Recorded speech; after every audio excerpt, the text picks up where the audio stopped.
আওয়ামী ফ্যাসিবাদের পুনর্বাসন ঠেকাতে এবং শিক্ষা প্রতিষ্ঠানগুলোতে চলমান অস্থিরতা নিরসনের লক্ষ্যে আগামী এক সপ্তাহব্যাপী জাতীয় ছাত্র সংহতি সপ্তাহ পালন করবে ফ্যাসিবাদ বিরোধী সকল ছাত্র সংগঠনগুলো।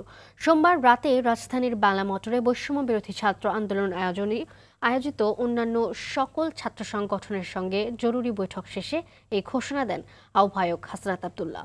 তিনি বলেন, আওয়ামী ফ্যাসিবাদের পুনর্বাসন ঠেকাতে এবং প্রাতিষ্ঠানিক মেলবন্ধন অক্ষুণ্ণ রাখতেই আমরা সপ্তাহব্যাপী এই কর্মসূচি পালনের সিদ্ধান্ত নিয়েছি।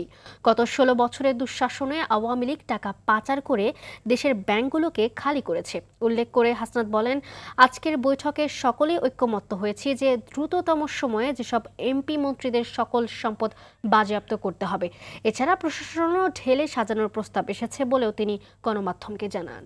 নগদের সর্বোচ্চ বার ১৬৭ টাকা রিচার্জে পাবেন ১ লাখ টাকা পুরস্কার। আরও আছে প্রতি সপ্তাহে পুরস্কার ও ক্যাশব্যাক।